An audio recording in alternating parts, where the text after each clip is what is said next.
Quando chegou aquele momento em que psicologicamente eu também não me sentia bem comigo, eu disse, ok, alguma coisa eu tenho que mudar na minha vida e tomei a iniciativa, comecei a ler e comecei a mudar a minha alimentação.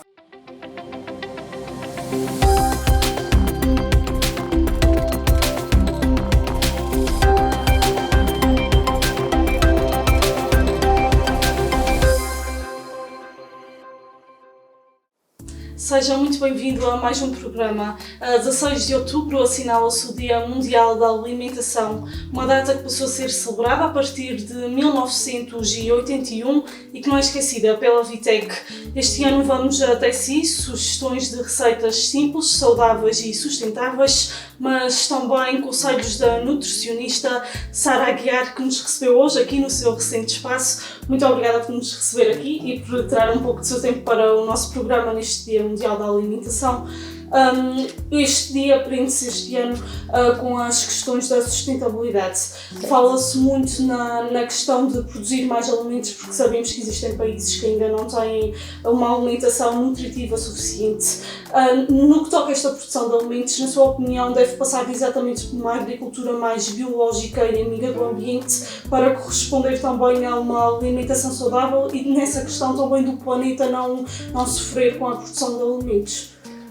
Como estava a dizer, efetivamente, a sustentabilidade é uma preocupação cada vez mais atual e neste Dia Mundial da Alimentação não pode ficar de fora, interligando obviamente também com a questão da fome e da insegurança alimentar de grande parte de uma porção grande das populações mundiais. Em termos de meios de produção e de produção biológica, isso seria esta a resposta para alimentar mais pessoas? A verdade é que a resposta acaba por ser um não, porque, e isso na minha opinião, obviamente de nutricionista e não de especialista na matéria de agricultura, mas a verdade é que as evidências têm apontado no sentido de também ser preciso, efetivamente, é uma alteração dos modos de produção tradicionais e de uma melhoria dos mesmos, uma vez que a produção biológica, sendo uma produção que respeita as estações do ano, respeita, não usa fertilizantes químicos, acaba por ser um pouco mais lenta e precisa de mais espaço, ou seja, não consegue dar resposta a tantas pessoas como seria de desejado.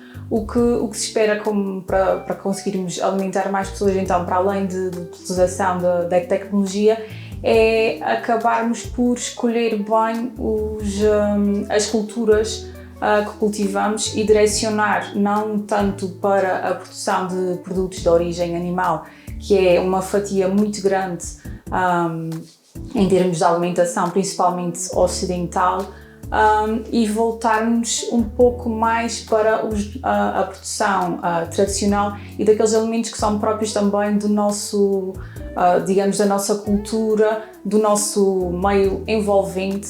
No nosso caso aqui, os produtos que na nossa região que se dão com o nosso clima, com as nossas condições, de forma a que essa produção, sendo adaptada ao ambiente, produza em quantidade suficiente. Eu acho que também podemos aqui arriscar a dizer que comer saudável não significa automaticamente se comer de forma sustentável. Exatamente. Vou dar aqui um exemplo, vamos supor que até eu estou a comer saudável, mas são produtos importados. Esses produtos, para chegarem até mim, vão ter uma influência no ambiente, nem que seja a nível do transporte. Tendo em conta também o que estava a dizer anteriormente, devemos preferir, para ser sustentáveis, alimentos frescos da época e nacionais. Exatamente, e alimentos frescos da época fazem toda a diferença em termos do cultivo, como estava a dizer, faz toda a diferença cultivar morangos na época dos morangos, utilizará menos água, menos, digamos, meios de apoio a essa produção do que produzirmos esses produtos na época deles. Há uma questão agora que está a ser muito falada, por exemplo, a nível nacional, que é a produção do abacate no Alentejo. O abacate não é um fruto que seja típico, digamos, de Portugal, é da América do Sul. E para o produzirmos em Portugal, o que aconteceu é que precisa de mais água e está a ocupar terrenos que antes eram tradicionais de outras culturas, como por exemplo dos oliveiros. E é esse recurso e essa busca por alimentos que são saudáveis, como o abacate, como a quinoa, como outros alimentos que são efetivamente saudáveis, mas são típicos de outras regiões do globo, ocupamos terrenos que não são utilizados dessa forma para outras culturas e acabamos por, tendo uma alimentação saudável, está a exigir mais do meio ambiente, o que não seria necessário. Podíamos ter uma alimentação saudável da mesma forma, optando por aqueles alimentos que são da nossa região e que requerem menos recursos, mesmo em termos de transporte, como armazenamento e tudo mais. Ou seja, efetivamente escolhermos aqueles produtos que estão perto de nós, dos nossos produtores, que não precisam ser produtores disponíveis nas grandes superfícies comerciais. Aquele vizinho que produz batatas, o pequeno produtor que tem até meios de produção que são biológicos, não necessariamente certificados, e mesmo agricultores com meios de produção tradicionais, mas que sabemos que, sendo pequenos, conseguem não usar tantos pesticidas e é uma produção mais sustentável porque está ali perto de nós, não tem que atravessar o mundo todo para chegar até ao nosso prato e à nossa cozinha. Neste momento não são mais de 2 mil milhões de pessoas que não têm acesso a uma alimentação segura e nutritiva. As nossas escolhas alimentares também devem passar pela redução do desperdício alimentar. Aliás, de seguida vai-nos apresentar também receitas que mostram que se calhar podemos aproveitar alguns ingredientes para ter outras escolhas saudáveis e sustentáveis. Sem dúvida, e o desperdício alimentar é um tópico que para mim é bastante sensível e me diz muito.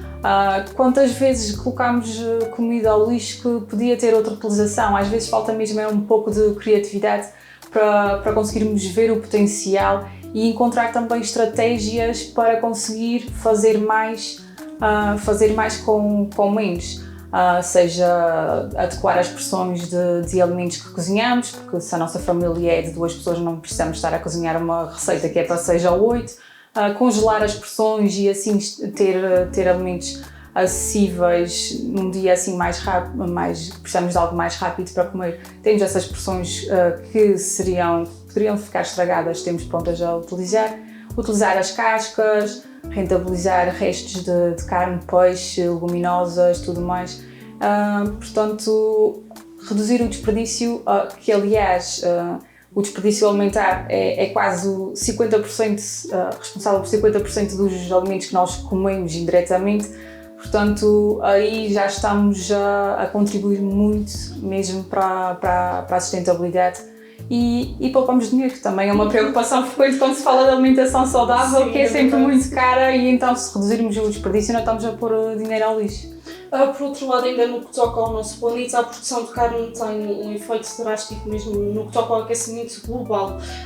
Antigamente havia muita ideia que temos de comer carne para sermos fortes, saudáveis. Hoje está provado que não é assim, não é a única proteína existente. Que recomendações dá aqui em alternativas à carne para reduzir de certa forma também o consumo de carne? Aliás, mesmo pegando na receita, que já posso dizer, hambúrgueres de feijão e não hambúrgueres de carne. Sim, e eu trouxe esta receita também, e tendo em conta o tema da sustentabilidade, para desconstruir mesmo esta questão e percebermos que a carne não é a única alternativa. Também, obviamente, o peixe, os ovos. As pessoas até costumam dizer também que o peixe não puxa carroça. Há uma data de mitos direcionados à proteína no prato.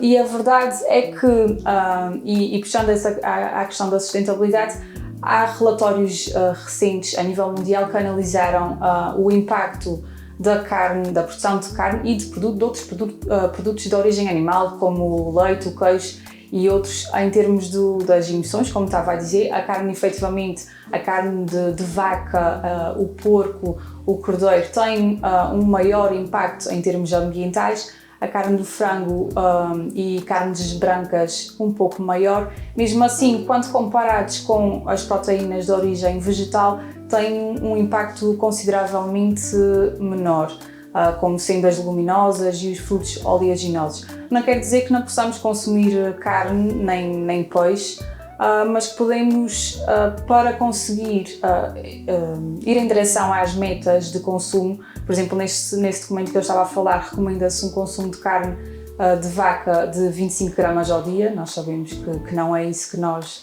fazemos. Para conseguir ir em direção a cruzar os nossos hábitos alimentares com essas recomendações, podemos optar por intercalar as alternativas vegetais para conseguirmos ter uma refeição, como por exemplo um bife de vaca, como costumamos fazer, intercalamos com outras opções em termos de proteína vegetal e passando a responder à parte inicial da pergunta, que alternativas de origem vegetal é que podemos ter em termos proteicos?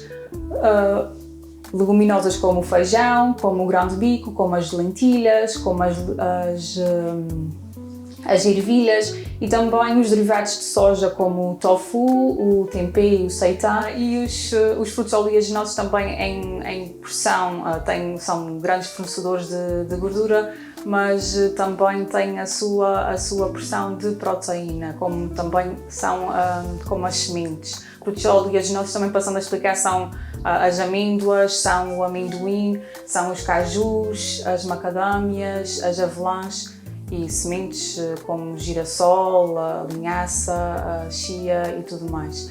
Podemos combinar esses alimentos no nosso prato e temos aí um substituto proteico excelente à carne. Ok, pronto, muito bem. Se calhar agora passávamos à receita, que é isso que as pessoas gostam de ver. Deixe-me tomar conta então da cozinha, que a cozinha é sua, o espaço é seu e sendo assim, então pedia que desse início à receita. Ok, então eu trago-vos uma receita de hambúrgueres de feijão. Esta receita é super simples, podem optar por utilizar seja feijão enlatado, previamente lavado e escorrido, ou podem também usar leguminosas que tenham de produção própria, que comprem secas e aí já demolhadas e cozidas. Esta receita, para além do feijão, leva farinha de aveia, leva linhaça moída, alho, cebola e um pouquinho de malagueta e para temperar pimenta preta e cominhos e também um pouco de sal. Vamos começar então por aqui ligar o nosso fogão.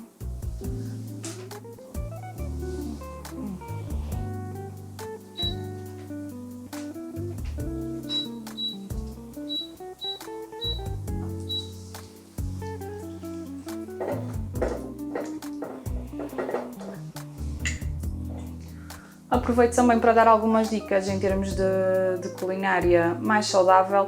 Um instrumento interessante para cozinharmos com menos gordura, por exemplo, é usarmos assim um medidor para evitar fazer aqueles fios generosos de azeite que muitas vezes usamos para os refogados e que dizemos que só utilizamos um fiozinho de azeite para cozinhar, não o quantificamos e que se formos efetivamente quantificar, muitas vezes damos conta que utilizamos a quantidade de azeite que seria recomendada para a família toda.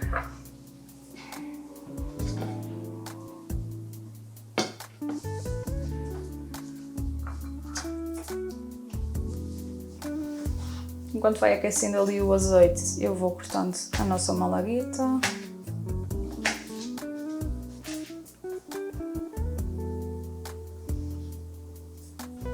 E o dente de alho.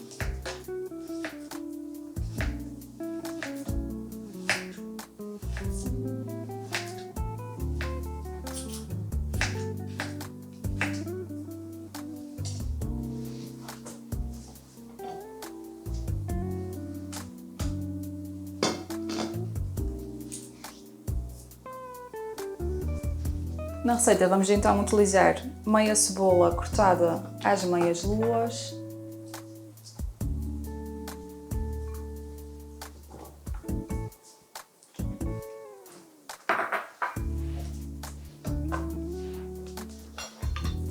um dente de alho cortadinho,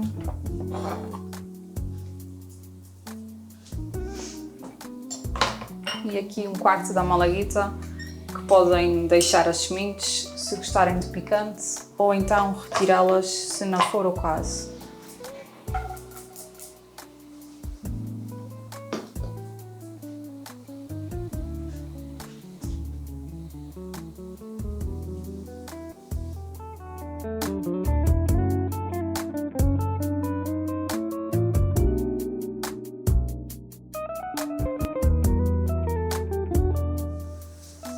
Bem, fizemos aqui o nosso pequeno refogado.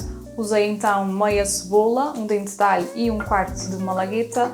E para o próprio refogado, meia colher de sopa de azeite. Para também equilibrar o refogado e ajudar a conseguirmos ter a cebola assim douradinha e translúcida, sem muita gordura, utilizamos um pouquinho de água para refrescar o refogado e conseguirmos poupar na quantidade de gordura utilizada. Depois de termos a cebola translúcida, vamos então deixá-la aqui de lado e vamos ralar o nosso feijão preto, que neste caso é uma lata das pequenas de feijão preto, 260 gramas corrido, já previamente passado por água. Vamos passar aqui a varinha mágica no feijão.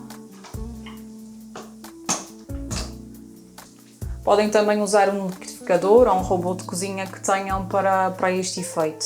O objetivo aqui é ter uma massa bastante homogénea.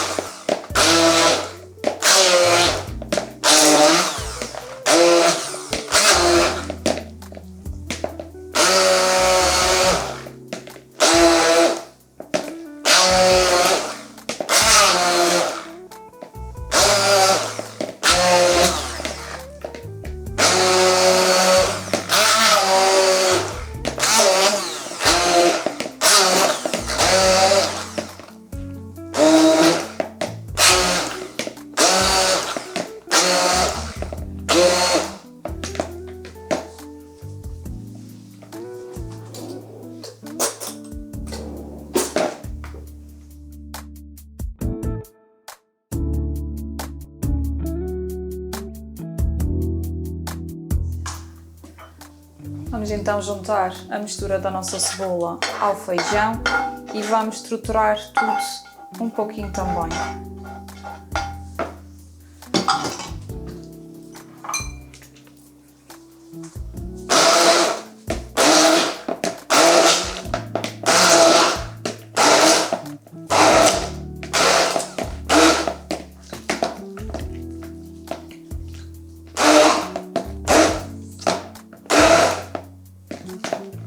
Pronto, nesse ponto é um pouquinho ao vosso gosto, se gostam de mais tudo raladinho ou se preferem ter alguns bocadinhos da cebola. A receita original leva salsa, normalmente eu não costumo colocar a salsa, por isso não trouxe hoje. E também passo a fazer a referência que a receita não é minha, é adaptada de uma colega nutricionista que se foca em alimentação vegana, que tem o blog Laranja Lima Nutrição. Depois de ralar o feijão com a cebola, vamos misturar então a aveia e a linhaça. No caso da linhaça é aqui o que vai substituir o ovo na nossa receita para conseguirmos agregar os ingredientes. Temos aqui a nossa mistura e vamos colocar 2 colheres de sopa de linhaça.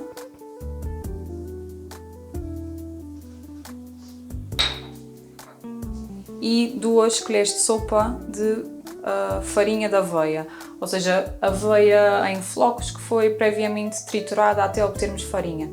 Também podem comprar a aveia já em farinha, mas desta forma tem um produto mais fresco e que não oxidou dentro de uma embalagem. No caso da linhaça, isso é especialmente importante porque a linhaça, quando é previamente moída com muita antecedência, vai oxidar os ácidos gordos da linhaça, que são bastante saudáveis, mas com a oxidação acabam por se perder um pouco. Vamos misturar. E aqui o objetivo é termos uma massa que não cole muito às mãos, que conseguimos ver aqui que é o caso.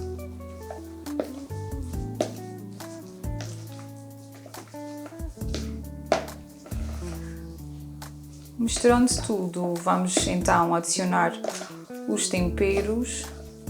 podem adaptar ao vosso gosto. No meu caso, eu costumo usar pimenta preta. Gosto de usar bastante. Vamos usar aqui um bocadinho de cominhos. Eu ponho um pouquinho ao olho e ponho bastante, porque gosto bastante, mas podem pôr pouquinho ou podem então nem pôr e optar por outro tempero.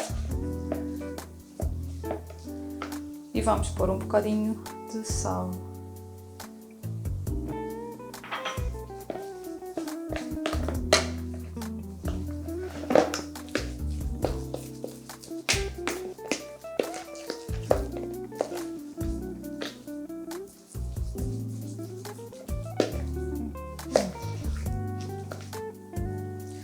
Após termos tudo bem misturado, vamos formar bolinhas com as mãos.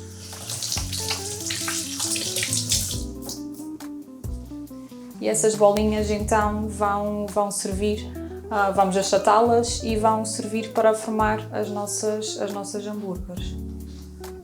Vamos então colocar aqui novamente no fogão.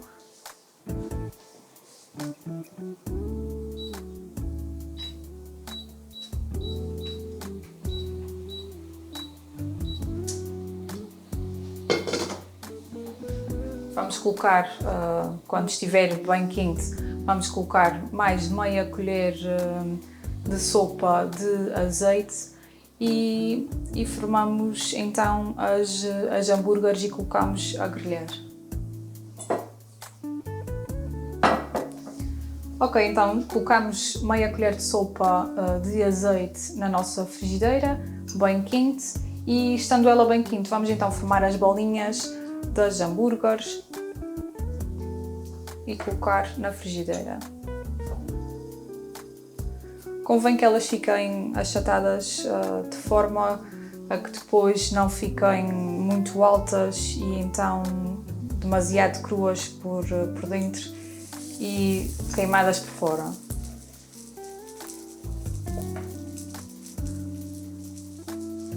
Aconselho também que não cozinhem com um lume muito alto, precisamente para não as queimar antes de cozinhar. Esta receita fazemos hambúrgueres miniatura e serve perfeitamente duas pessoas, mesmo em termos proteicos, como falámos anteriormente, seria o equivalente a por exemplo, a um bife mais pequeno em termos de proteína.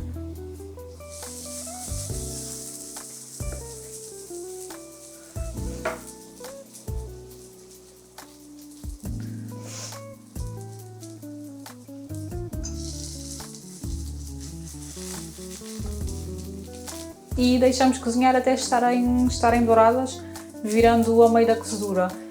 Isto demora cerca de 3 a 4 minutos para cozinhar e termos o nosso resultado final.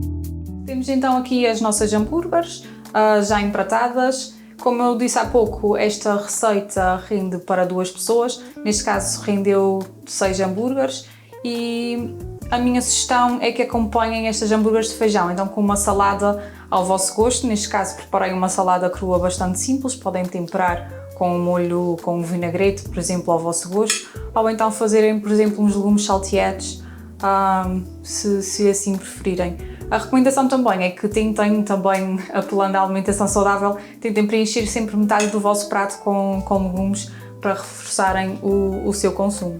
Aqui, portanto, deu 6 hambúrgueres, mas é recomendado 3 para cada pessoa. Neste caso, se estivermos a falar de um casal, por exemplo, cada pessoa pode comer 3 hambúrgueres destes. Exatamente.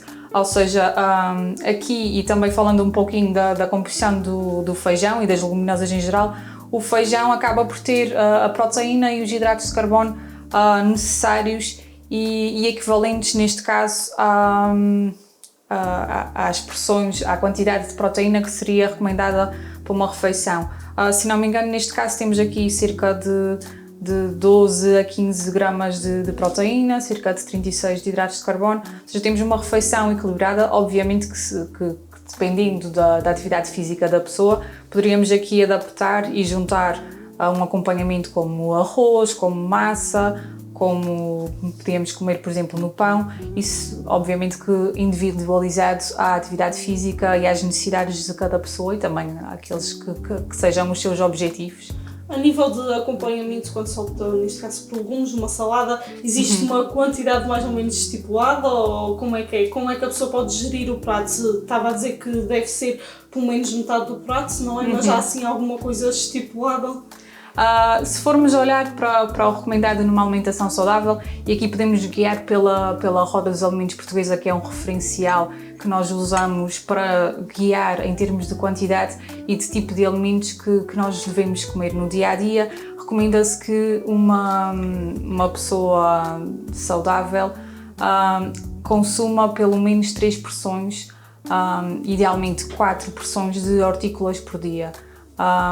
E para terem mais ou menos uma noção, uma porção de hortícolas seria, por exemplo, uma sopa, uma malga de legumes cozidos ou duas malgas de salada. Quando eu digo malgas, são chávenas almoçadeiras. Para conseguirmos distribuir isso pelo nosso dia-a-dia, consegue imaginar que, olhando, por exemplo, para o seu dia alimentar, não é muito fácil fazer e pouca gente o faz. Por isso, a recomendação de meio prato de legumes tende a ir do encontro àquela quantidade que é recomendada, juntando obviamente com o reforço noutras refeições, mas dando o exemplo, se fizermos meio prato de salada e uma sopa antes da refeição e o mesmo na outra refeição principal, já temos uma boa quantidade de legumes face àquelas que seriam as nossas necessidades e o ideal para termos uma saúde mais plena. Aqui a prova também que os legumes podem ser ótimos acompanhamentos, seja uma salada mais crua, mas também há várias hipóteses de cozinhar legumes, seja salteados, grelhados, há várias opções, basta mesmo, como dizia no início do nosso programa, ter criatividade. A partir do momento em que temos criatividade, podemos fazer um prato saudável, bonito também, apelativo, principalmente para os mais novos, que têm tendência a pratos mais coloridos e que é ótimo para a nossa saúde e sustentável. Completamente, e podemos optar por inserir legumes em qualquer refeição, não é preciso fazer como nós temos enraizado, só comer legumes ao almoço e ao jantar. Podemos perfeitamente inserir legumes aos lanches, comer, por exemplo, pimento com uma fatia de queijo, podemos inserir ao pequeno almoço, fazer umas papas ou um batido que leve courgette ou cenoura ou outro legume. É mesmo ter criatividade e também olhar para a nossa alimentação e ver para nós onde é que faria sentido e onde poderíamos integrar os legumes na nossa alimentação. Pronto, ficamos então assim com uma sugestão de uma receita bastante simples, prática para os dias onde chegamos a casa com menos tempo, digamos assim.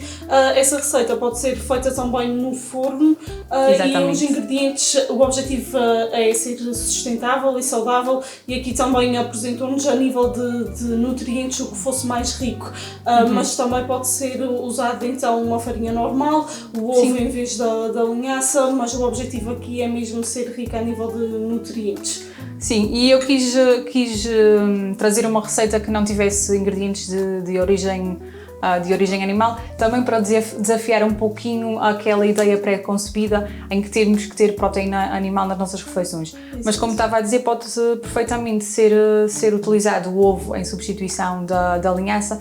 apesar de o ovo tendo mais umidade do que os ingredientes que nós utilizamos, vamos ter que ajustar a quantidade de aveia ou de outra farinha que utilizamos para que fique naquela textura, como eu falei, moldável com as mãos. Mas é uma questão de irmos jogando com os ingredientes que temos e sabendo qual é o resultado final, ir fazendo esses ajustes até termos aquilo que pretendemos com os ingredientes que temos em casa.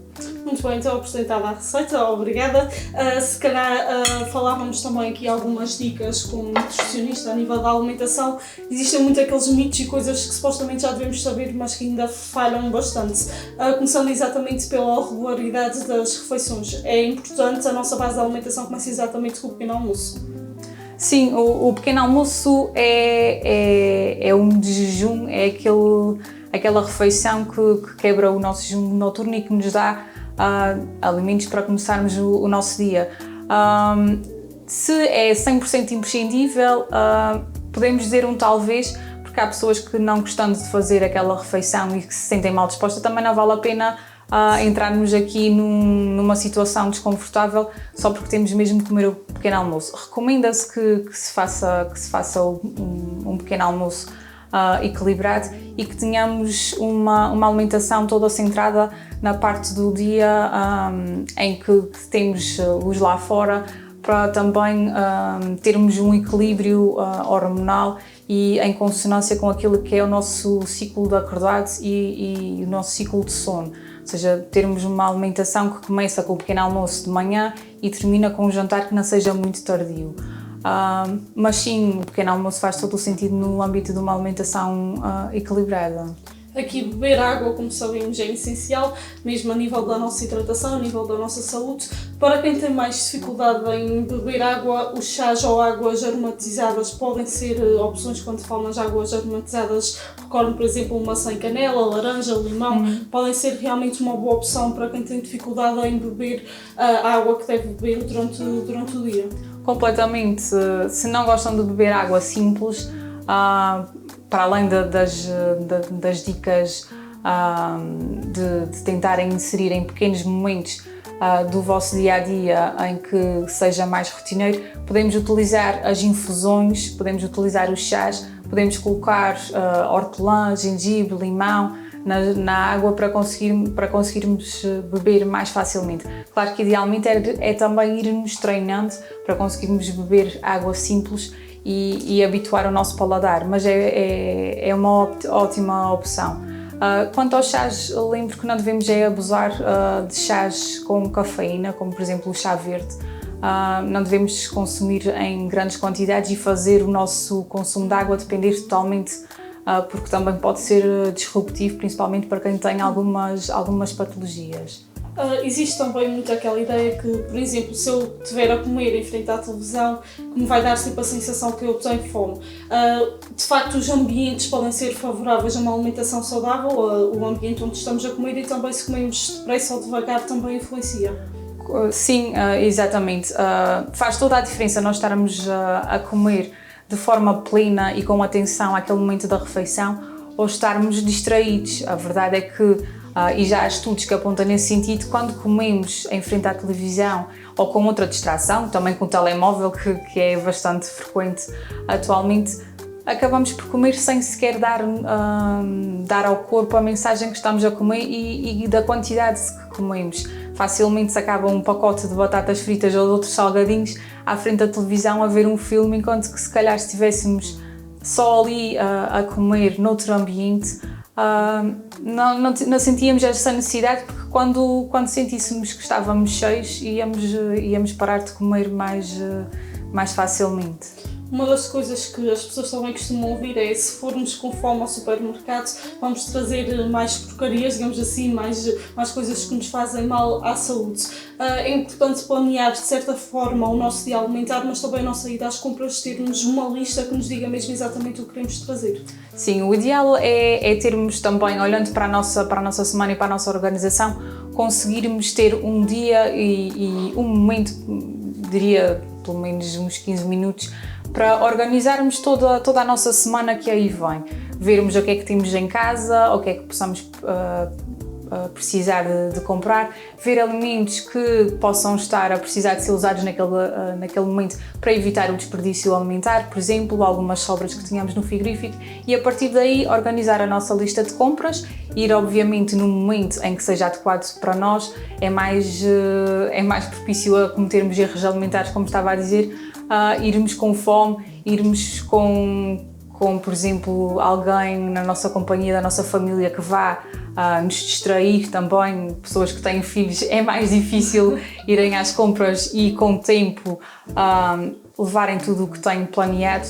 Vão se calhar ter a tendência a ir mais depressa e trazer a primeira coisa que aparecer sem ter aquela calma de escolher, de ler os rótulos e de pensar efetivamente aquilo que precisam, e isso faz toda a diferença depois no decorrer da semana e na nossa capacidade de ter uma alimentação saudável, porque tivemos tempo de planear e de ter tudo aquilo que nós precisamos.